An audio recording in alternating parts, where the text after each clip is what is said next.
a rich man's world. I have turned the soul of this beautiful land, but the beauty a rich man's world. El primer any que estudiem una nova llengua, tractem temes molt quotidians. La roba, el menjar, la casa i també la família. En ser un tema central de la vida de tothom, aprenem les paraules que defineixen els parentius, pare, mare, germana, etc. I cada cop més ens interessem també per l'evolució de la família, les noves parentalitats i ampliem el vocabulari amb conceptes més actuals i rellevants. Avui, encara ampliem aquest concepte apropant-nos a un tipus de família poc conegut, però importantíssim pel bon funcionament d'una societat, les famílies d'acollida. Aduna, professora d'euskera i membre de l'Associació de Famílies d'Acollida de Barcelona, AFABAR, ens dona totes les dades necessàries per entendre la situació d'aquestes famílies, el que cal per millorar-la i alguns consells per si algú de vosaltres té interès en formar part d'aquesta xarxa. Soc Nico Bertrand, comencem. Drassanòpolis, un podcast de l'EOI Barcelona Drassanes. Episodi 11. Acollida amb la Duna. Kaixo Aduna. Kaixo, Servus. Ongi, ça va? Ça va très bien, merci. D'accord. Aduna, professora d'euskera aquí a l'escola, però també treballes al sindicat USTEC. Sí. Però avui vens una mica en representació de l'associació AFABAR, que és una xarxa de famílies d'acollida. Sí. Així que una mica de dades, quan parlem de famílies d'acollida a Catalunya, el 58,4% dels infants estan en... Tutelats, estan en centres d'acollida i només el 10,4% en famílies alienes. Això és com una mica la dada que provoca una mica aquest episodi. Llavors, anem a tractar de tots aquests temes. Per començar, podries explicar-nos, per tenir com els termes ben clars, la diferència primer entre acollida i adopció, els diferents tipus que hi ha. A veure. D'acord, seria molt llarg d'explicar-ho, però... Sí, però aquí tenim temps. Tenim temps. Diríem que, clar, l'acolliment és una mesura de protecció de l'infant, sí, perquè aquest infant, doncs, per raons X, a vegades qüestions dramàtiques i situacions difícils en la seva família d'origen, doncs aquests infants, estem parlant dels infants en aquest cas, en aquest no migrats, sí? O sigui, estem parlant dels nascuts o els que ja han arribat a Catalunya. A l'Estat també la mesura és la mateixa.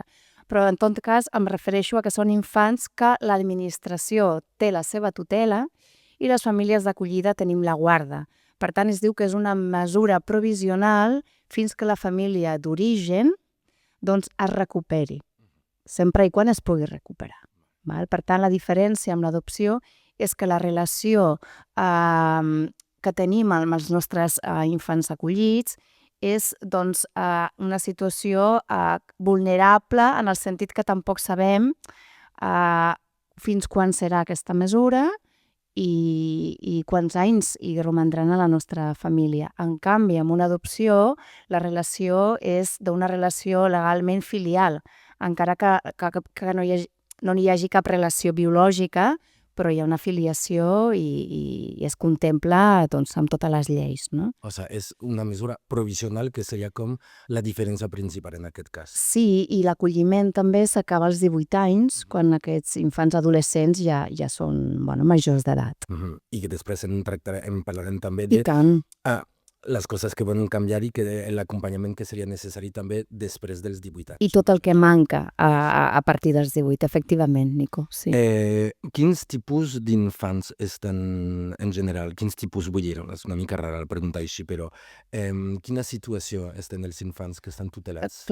Hi ha una informació que nosaltres sabem la que sabem i a més no podem compartir, no? Per tant, les situacions poden ser situacions de negligència, traumàtiques, poden ser moltes. El que passa que les famílies que acollim sabem alguna cosa del que els hi ha succeït, però no amb tots els trets i uts. Per tant, tu saps que aquests infants són vulnerables i ho seran mentre els tinguem acollits també, perquè amb el seu origen han passat qüestions traumàtiques. I és cert que... I després parlarem de la revista, no, Nico?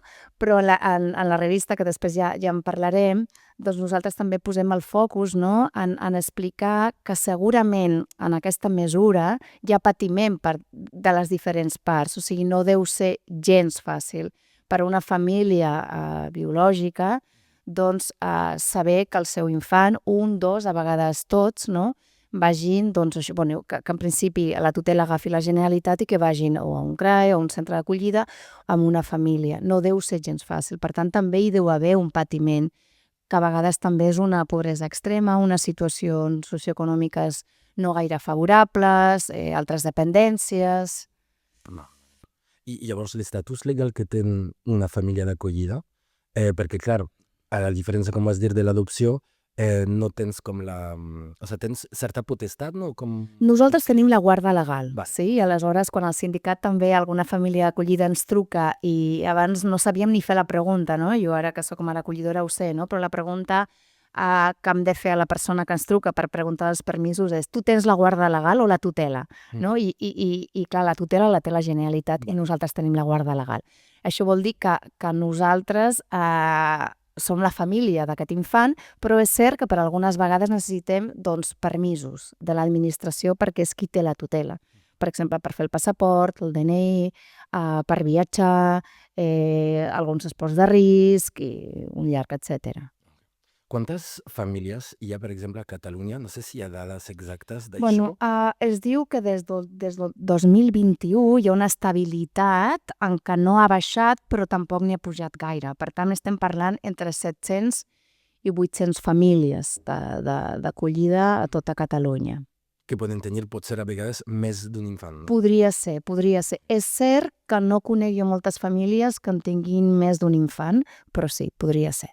Sí. I vista la dada que vam donar al principi, m'imagino que caldria molt més famílies, no? Mira, hi ha una dada molt interessant que trobo que és la que ens explica d'alguna manera el que cal. Ja fa temps, no?, que tots els estudis el que fan és defensen que els infants, ja ho sabem per la Convenció des dels infants del 87, però vull dir que darrerament, no?, es parla que els infants entre 0 i 6 anys no haurien d'estar als centres d'acollida. Per tant, el que succeeix és que tenim en el 2024, entre 0 i 3 anys, n'hi havia 136 infants esperant una família d'acollida. I entre 3 i 6 anys, 293, quan la llei diu que aquests infants no haurien d'estar en aquests centres.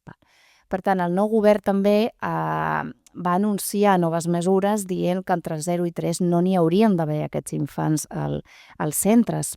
Però, clar, no calen només famílies, calen també que administrativament això vagi molt més ràpid. Jo podria explicar el meu cas, no?, el nostre cas, el que va succeir. Vull dir, va ser tot molt lent i és un infant, jo sempre dic, no només té el trauma primerenc, que també en parlarem, no?, el trauma relacional primerenc, sinó que, a més, és un infant que l'endemà de sortir de la família d'origen estava en un centre d'acollida i s'hi va passar 14 mesos, no? Vull dir que això, per això, no?, la dada aquesta, en calen, i tant que en calen, perquè tots aquests infants no haurien d'estar en aquests centres, ho estan. I per això calen diners i calen pressupostos, i amb això estan.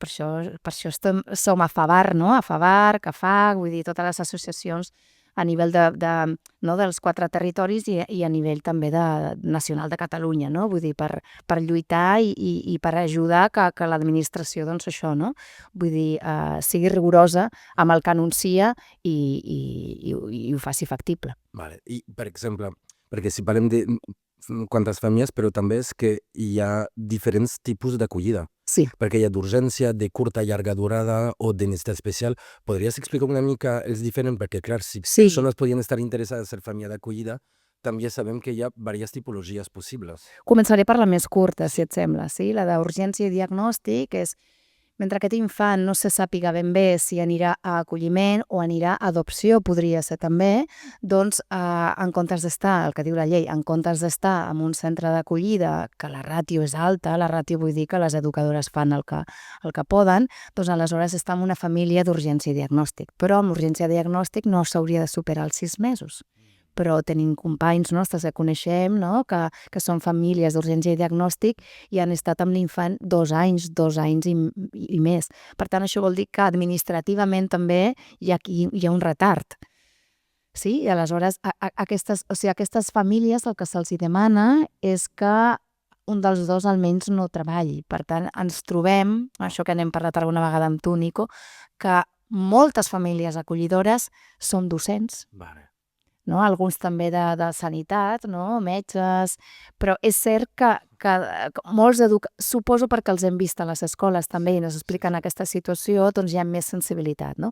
Per tant, la d'urgència i diagnòstic pot passar que tu n'estiguis disposada a poder acollir aquest infant durant 6 mesos, però has de saber que potser l'administració serà lenta, els processos són més lents. Jo crec que és en gran part, són perquè no hi ha prou mitjans, vull dir, de recursos humans per poder agilitzar tot això.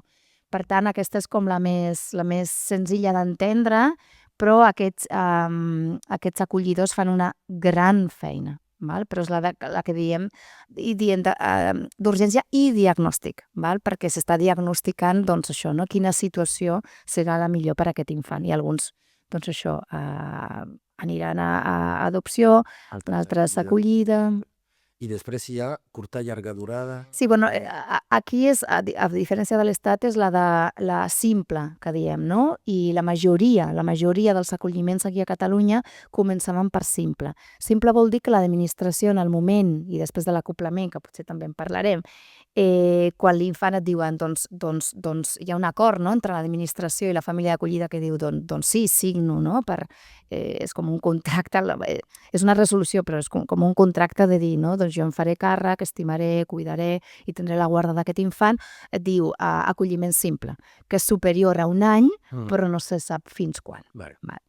I això té una repercussió negativa perquè els acolliments simples no permeten l'ajuda de mare treballadora i altres coses. I molts acolliments a Catalunya comencen així i després acaben en acolliment permanent. Val? La llei d'alguna manera diu que haurien de ser 2 anys, una cosa així, però el nostre, per exemple, es va allargar molt més. Val? Llavors, la permanent simplement és que en comptes del simple és permanent perquè vol dir que de moment no hi ha un retorn a curt termini. En el dia a dia no hi ha cap diferència, però sí que de cara a les prestacions hi ha una petita diferència. Per això l'administració catalana també els hi dèiem, no podeu tenir els acolliments simples 3, 4, 5 anys, no? Perquè la mesura no canvia tant, és a dir, l'infant podria retornar a la seva família d'origen també.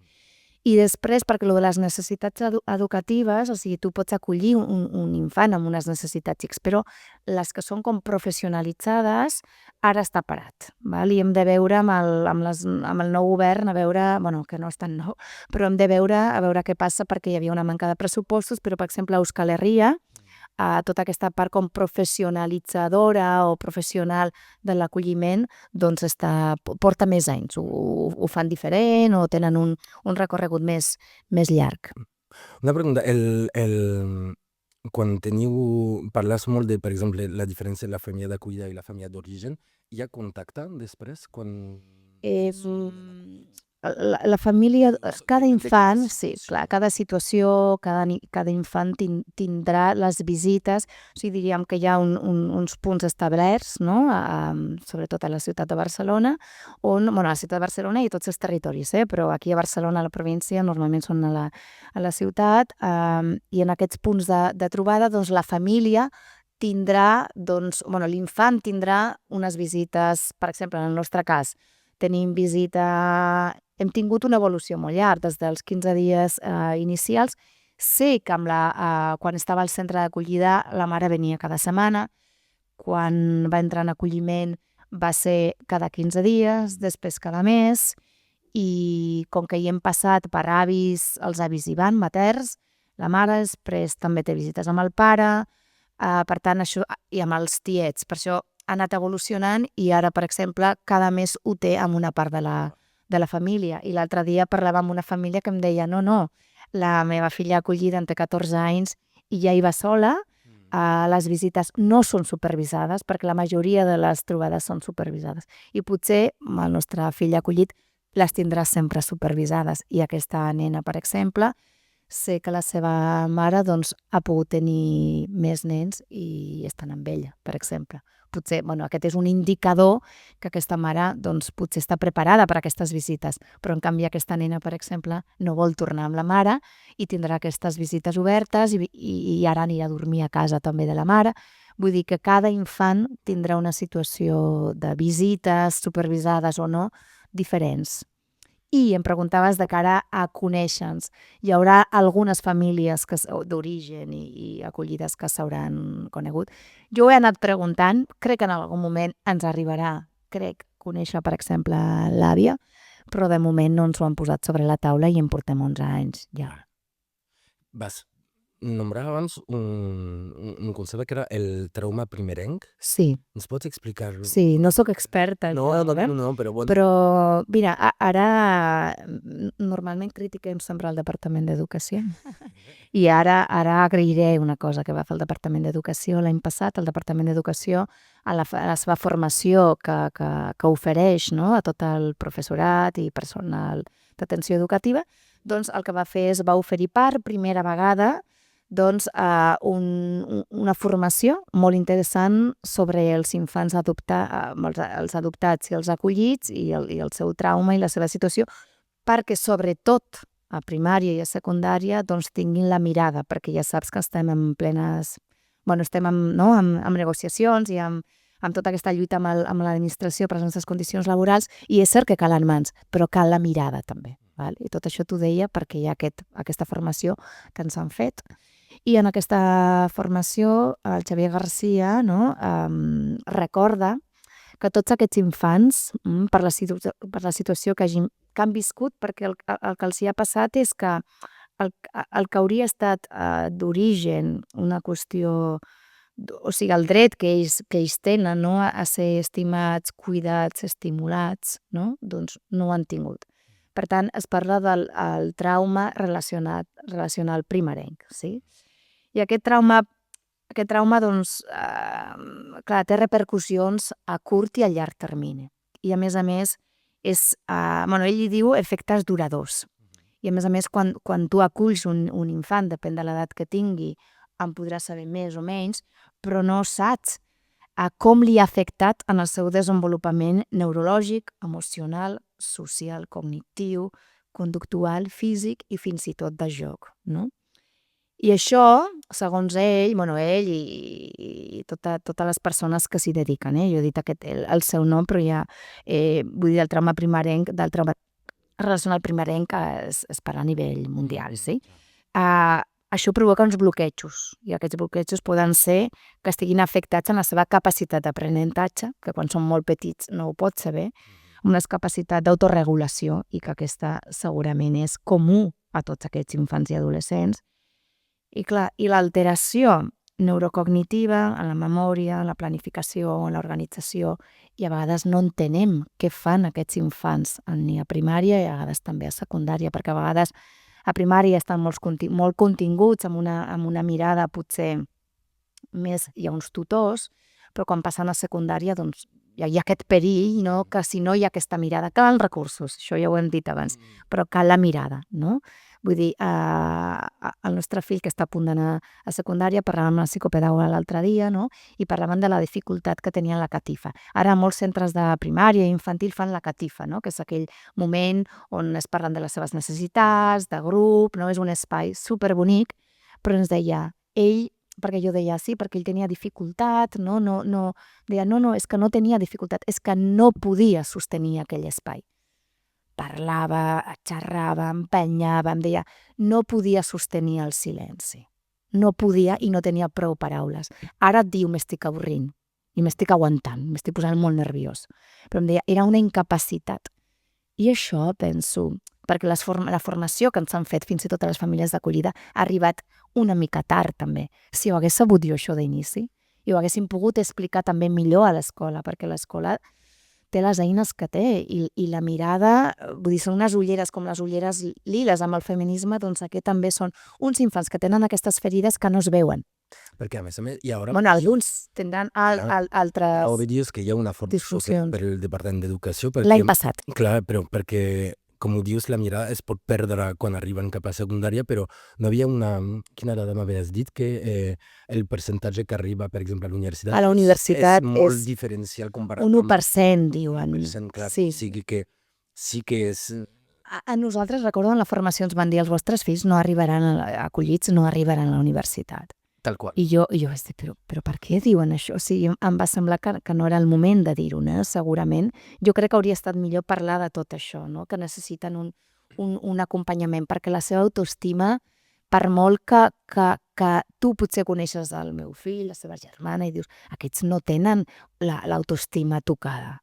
No t'ho sembla, perquè tenen una capacitat de resiliència, de socialitzar, de voler ser estimats, que n'aprenem molt, d'ells, de com l'ésser humà, no? A vegades, doncs, n'hi ha que tenen més trauma o menys, no? Però que els veus allà intentant-lo. Per tant, el que vull dir és que hem de tenir aquesta mirada cap a ells, no? El que tu dius. I ells, com que estan tocats també, la seva autoestima està tocada, potser no es veuen capaços. Jo ara és la primera vegada que crec que el nostre infant considera que potser se'n surt, que no té una dificultat d'aprenentatge de per se, té unes altres dificultats que són d'autoregulació.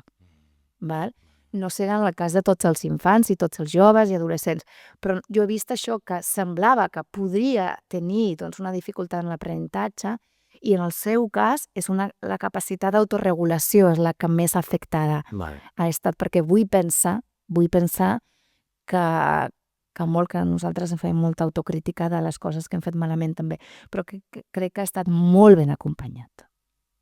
O sigui, psicòlegs, psicoterapeutes, l'escola, l'EAP, no? Vull dir, cal una mirada cap a aquests infants, com d'aquesta psicopedagoga d'ahir, no? Que deia, no, és que no podia sostenir això. No podia sostenir el silenci d'aquella catifa.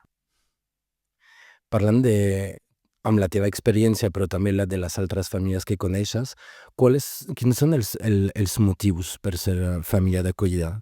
Sigui el teu cas o sigui els casos que has vist també en l'associació o en altres llocs? Doncs conec famílies que tenen els seus propis fills biològics, que no és el nostre cas, i a vegades m'han explicat ells, no? Hem sentit a la ràdio, doncs això, com algú que podria passar, no, Nico? Que algú estigui sentint escoltant la ràdio, no?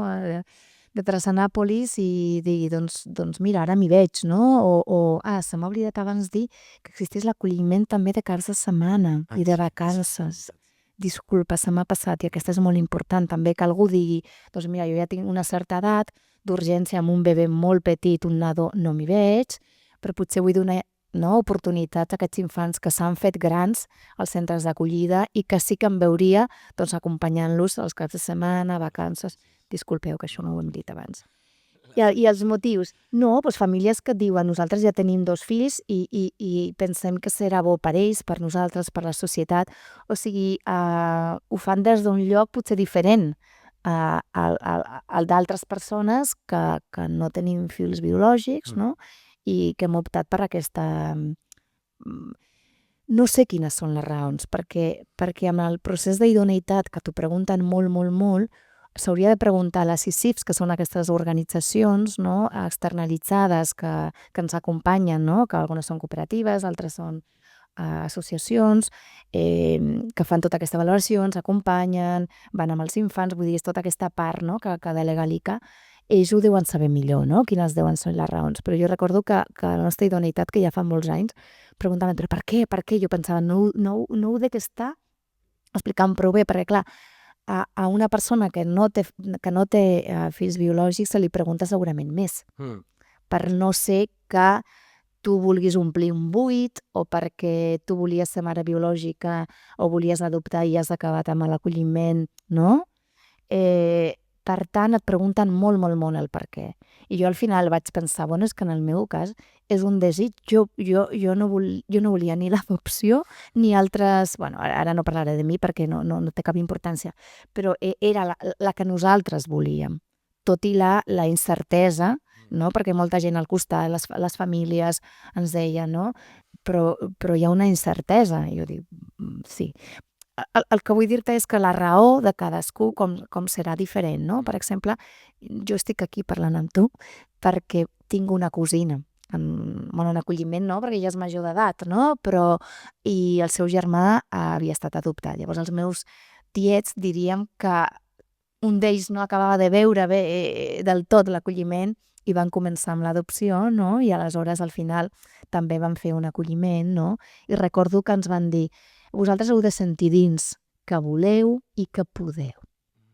I jo crec que és com, clar, perquè és una manera d'acompanyar amb aquesta incertesa i també potser amb un extra, no? Vull dir, hi ha totes les visites, has de portar molt bé la relació, no diria la relació, ubicar molt bé la família biològica, la seva família d'origen. Recordo la primera vegada o la segona que vam anar al pediatre, no em va agradar gens. Sort que ell era petit i no ho va sentir. Però em va dir, bueno, però està amb vosaltres o està amb la mare? I vaig pensar, és una mesura de protecció que no sabem aquesta mare si podrà recuperar el seu fill o no, per tant no hem de jutjar, no? O sigui, nosaltres sempre, i ara sí que puc posar la mà al cor, sempre parlarem bé, sempre, sobretot de la mare, que és de qui més parla ell, i del pare. O sigui, ell ja veu les mancances que tenen ells, fins on arriben, però aquest respecte, per tant, si no estàs disposat a... O sigui, la seva mare té un lloc en el nostre, no sé com t'ho diria, no sé explicar-ho bé tampoc, però en el nostre espai té un lloc, encara que sigui invisible perquè no el veiem, i és. I aquí l'has d'acompanyar ell amb totes les seves dificultats que té també de gestionar això, no? Vull dir, en la revista surt, per tant ho puc explicar. Ell diu, si algun dia, jo no vull viure amb la meva mare, però si algun dia li passa alguna cosa, li farem una caseta al pati. I això és una manera de dir, has d'incorporar aquesta altra família, no? Vull dir, i segurament el nostre cas és un cas fàcil de gestionar. No vull dir que sigui en totes, no vull dir, no estic idealitzant, ni molt menys, perquè ell té les seves dificultats amb aquesta maternitat d'origen que té, però l'has d'incorporar, l'has de tenir en consideració, i és, no? Per tant, si no estàs disposada a tot això, o sigui, el desig i també la capacitat, que normalment, si tens el desig és que t'hi deus veure capaç de fer-ho, no? Però és cert que jo conec a través de l'Associació de Famílies d'Acollides de Barcelona i de la CAFAC, que és la de Catalunya, conec totes aquestes famílies i ens ho preguntem, però no t'ho sé dir del cert, que els hi ha mogut a uns i als altres. Però jo diria, si tu t'hi veus, endavant.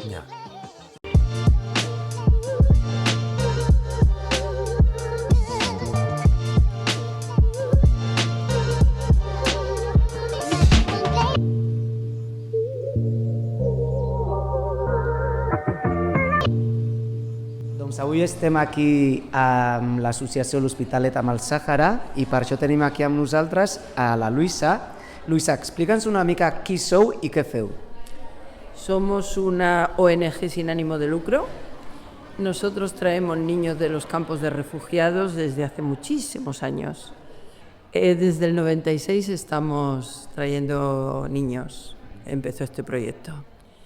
Y bueno, lo que pretendemos es sacarlos en verano de sus 50 y tantos grados. Ellos viven en una jaima, para el que no lo sepa es como una tienda de campaña o una casa de adobe. Hace un calor horrible, horroroso. 50, 53, 54 grados es normal, aunque luego por la noche pueden estar a 3, 4 grados. La diferencia es abismal. Nuestro proyecto de siempre ha sido sacar los máximos niños posibles y traerlos aquí, a España, a Cataluña concretamente, donde vivimos. Entonces les hacemos revisiones médicas, les hacen de todo, analíticas, la revisión normal de cualquier niño, Le miramos los ojos, los oídos. Si hay una intervención se le hacen en el San Juan de Dios. Les hacemos lo que nosotros llamamos una puesta a punto. Clar, sí, sí, sí. En ese tiempo los niños comen de todo, tienen una alimentación variada, que ahí desgraciadamente viven de la ayuda humanitaria y prácticamente no llega ayuda. Quina és la situació ara del poble saharaui? Están abandonados, totalmente abandonados, porque la ONU no tiene casi recursos. Entonces lo que llega son lentejas, algunas veces huevos, carne poquísima, solo la gente que tiene aquí gente que le trabaja o que les ayuda pueden permitirse comer algo de carne de camello. I si tenim alguna persona interessada en portar una criatura des del Sàhara, com pot fer això? Nos llamáis y nosotros hacemos los papeles, encantadísimos de la vida, y os lo traemos siempre en vacaciones en paz. Lo que llamamos vacaciones en paz, que es pues esos 2 meses de estar fuera de allí, de comer absolutamente todo lo que les apetezca y de las visitas médicas. Si se puede ayudar de otras maneras, sí, hay muchas comisiones de gente que van allí a hacer trabajos, de profesores que van durante una quincena o 3 semanas o 2 meses a ayudar, a dar clases de lo que sea, ¿sabes? Mujeres que van a ayudar a las comadronas para echarles una mano en cómo prepararse para nuevas técnicas de parto. Así es como... Y podemos aportar dinero, por supuestísimo que también podemos aportar dinero. Genial, Lluïsa. Doncs moltíssimes gràcies per les explicacions i per tota la feinada que feu a l'associació. Doncs moltíssimes gràcies. A vosotros.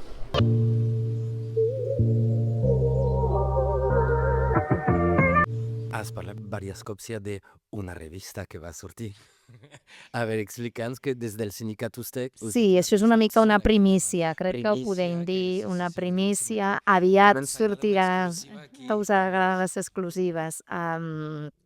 Doncs sí, des del sindicat USTEC, doncs, des de la Secretaria de Feminisme, doncs ja fa un any que estem treballant, 1 any i mig, amb una revista sobre l'acolliment, però que abordi doncs, el tema de l'escola, no? Per això ha estat tan bé que l'administració ens fes aquesta formació, d'haver conegut, no? Doncs, també psicòlegs que hi han participat. Llavors és una manera de sensibilitzar la societat. Volem que arribi a molts llocs, no només als centres educatius, a les biblioteques, a universitats, facultats, entitats, que arribi a molts llocs, no? Perquè l'administració fa molts anys que no publica res. Hi havia una guia d'acolliment, no? Però com que ara amb la digitalització també ha succeït això, no? Llavors, la revista és una revista que és, vull dir que té molts números, Aquesta serà, crec, la tercera que sortirà enguany, es diu Docència, però en aquest cas serà sobre l'acolliment i això, no? Doncs aquest lloc, aquest espai, no? Que passa entre la llar i l'escola i com podem tenir aquesta mirada, doncs, la que parlaven abans, no? Aquest canvi de mirada i també, doncs, d'ensenyar una mica... Jo crec que l'objectiu no és dir això és l'acolliment, sinó són unes pinzellades de diferents veus que potser en un futur doncs, l'administració també o alguna altra entitat doncs, pot continuar aprofundint-hi, no? I el que nosaltres volem és posar-ho, com sempre, no? En obert, digitalitzat, també al web d'USTEC, no? Perquè nosaltres tenim una vessant social, no? També, i en aquest cas doncs, molt engrescades, algunes mares acollidores doncs, ho hem posat en marxa i aviat doncs, suposo que posarem l'enllaç, no? En algun lloc, Nico, i ho publicitarem. Serà finals de maig. A la descripció de l'episodi estarà tots els enllaços tant de Fabar, com per exemple aquesta revista que potser ja hagi sortit quan sortís aquest episodi. Moltíssimes gràcies per tot el que ens ha explicat i la feina que feu i és molt inspirador, la veritat.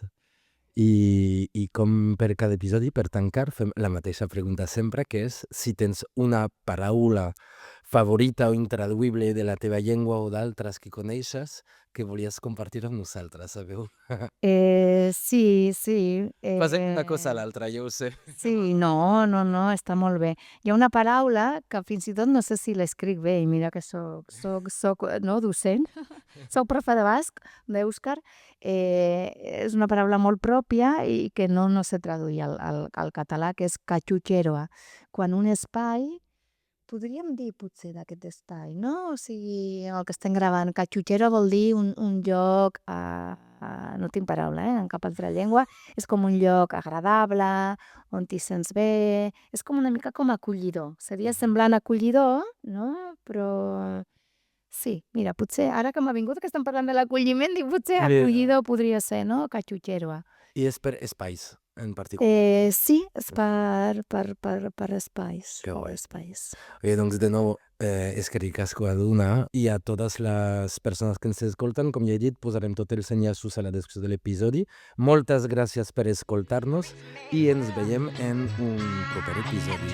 Moltes gràcies, adeu. Agur! But the